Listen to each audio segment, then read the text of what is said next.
அனைவருக்கும் வணக்கம்.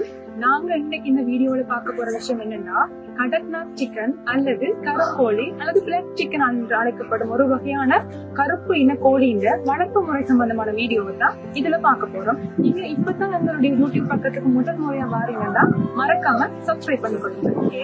வாங்க இப்ப வீடியோக்குள்ள போகலாம்.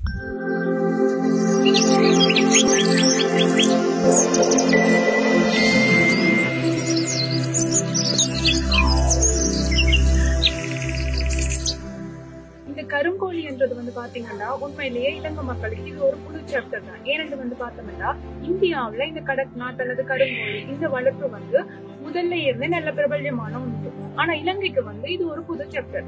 இந்தியால குஜராத், ராஜஸ்தான் போன்ற மாநிலங்கள்ல இந்த கடக்நாத் சிக்கன் வளர்க்கப்பட்டு வந்தது.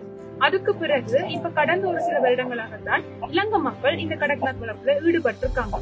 உண்மையிலேயே இந்த கடக்நாத் ஏன் இவ்வளவு பிரபல்யமானது? நாங்க நோம்பலான இருக்கிற கோழியில இருந்து வார புரதத்தின் அளவு பார்த்தோம்னா நாங்க நோம்பலா சாப்பிடுற அதாவது ஒயிட் மீட் சொல்லப்படுற கோழியில இந்த புரதத்தின் அளவு பார்த்தோம்னா 18ல இருந்து 20%.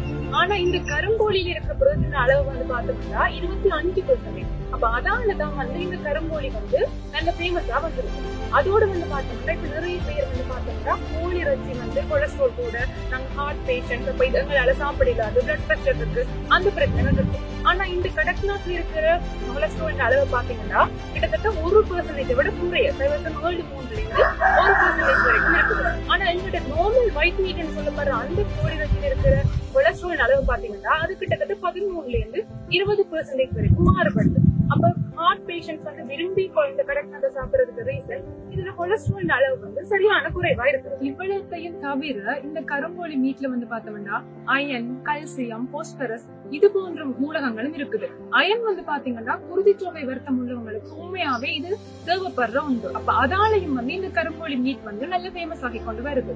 அதோட நாங்க கொமனா கதை கேட்க கருங்கோழி அது கோழியும் பிளக்கா இருக்கும், மீட் பிளக்கா இருக்கும், எக் பிளக்கா இருக்கும். அப்படி எல்லாம் கருங்கோழியில மீட் மட்டும்தான் பிளக்கா இருக்கும். ஏனென்றா அதுல உடம்புல இருக்கிற ரத்தத்துல மெலனின் அளவு கூடவா இருக்கும். அப்ப பிளட் பாத்தீங்கன்னா நார்மல் கோழிக்கு இருக்கிற மாதிரி ரெட் கலரா இருக்காது. ரெட் டார்க்கா இருந்தா எப்படி இருக்குமோ அந்த கலர்ல இருக்கும். சோ அது பாக்குறதுக்கு ஒரு பிளாக் மாதிரி ஒரு லுக் ஒண்ணு தரும். அதே போல மீட்டும் பிளாக்கா இருக்கும். நீங்க கருங்கோழி முட்டை கருப்பு கலர்ல இருக்கும் அப்படி என்னது எதிர்பார்ப்போம் பார்த்திருப்பீங்க.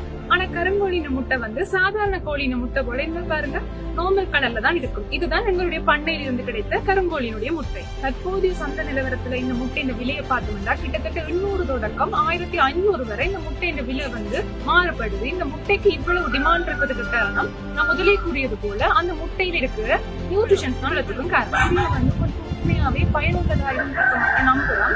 இது தொடர்பான உங்களுக்கு மேலதிக சந்தேகங்கள் இருந்தால் கீழே கமெண்ட்ல கேட்டுக்கொள்ளுங்க. இது போன்ற ஏனைய ஆடு வளர்ப்பு, மாடு வளர்ப்பு, பன்றி, கோழி, முயல் மற்றும் ஏனைய பிராணிகளின் வளர்ப்பு தொடர்பான மேலதிக விவரங்களை நீங்க அறிந்து கொள்ள உங்களுடைய யூடியூப் பக்கத்தை சப்ஸ்கிரைப் பண்ணிக்கொள்ளுங்க.